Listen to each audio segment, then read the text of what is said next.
pour la 4e vidéo de Soma. Donc je voudrais vous parler de la bouche, la voie de la libération. Pour commencer avec la fonction physiologique, alors on va voir que la cavité buccale a 5 éléments fondamentaux. Le tout premier, ce sont les lèvres. Ensuite, les joues, le palais, donc qui représente le plafond de la bouche, le plancher de la bouche qui comprend la langue mais aussi les dents, et enfin la muqueuse qui tapisse et protège tout l'intérieur de la bouche. Les 3 fonctions principales donc de la bouche dans notre vie. La toute première, c'est la fonction de respiration. Donc ça nous permet de faire rentrer l'air, d'expirer. Ensuite, les fonctions de digestion. Donc la bouche est la toute première étape de la digestion. C'est ce qui permet le premier d'amorcer le processus digestif, à savoir de pouvoir transformer l'extérieur en intérieur et de ensuite passer au processus de déglutition. Et enfin, la troisième fonction est celle de la parole.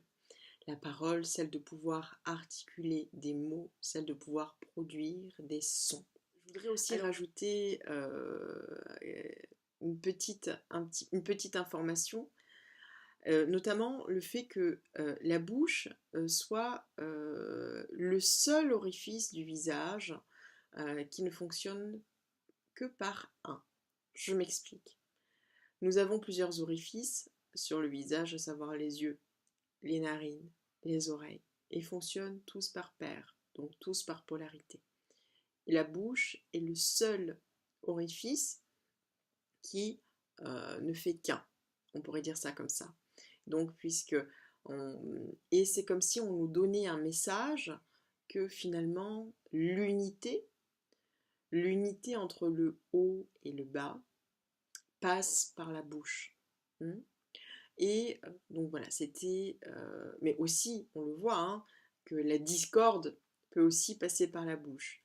Mais c'était pour revenir à cette idée que n'étant qu'un en tant qu'orifice, ça nous donne ce message-là.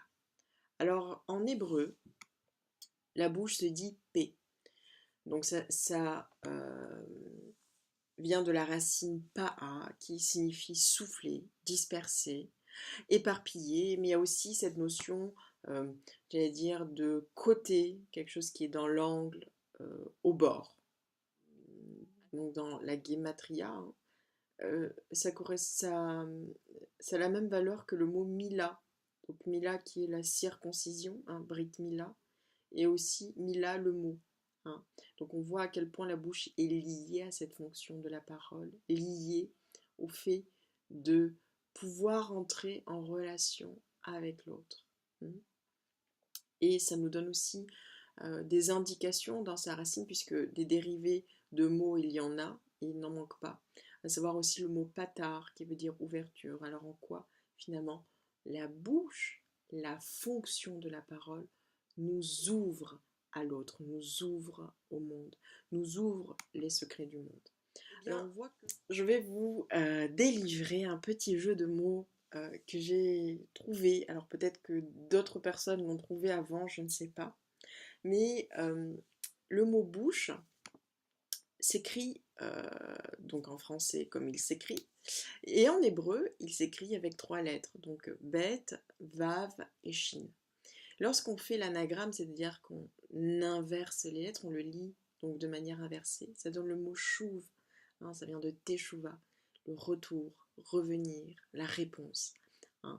Et donc dans cette notion de bouche, on vient nous dire aussi que c'est aussi le moyen, la parole est aussi le moyen de retour vers l'ordre du monde, de sortir de cette confusion des valeurs, de remettre finalement les mots à leur place, c'est pouvoir, j'allais dire, avoir une action face au mensonge, face au mal, face à tout ce qui détruit le monde, tout ce qui veut mettre du désordre dans le monde, tout ce qui veut faire du monde une boucherie.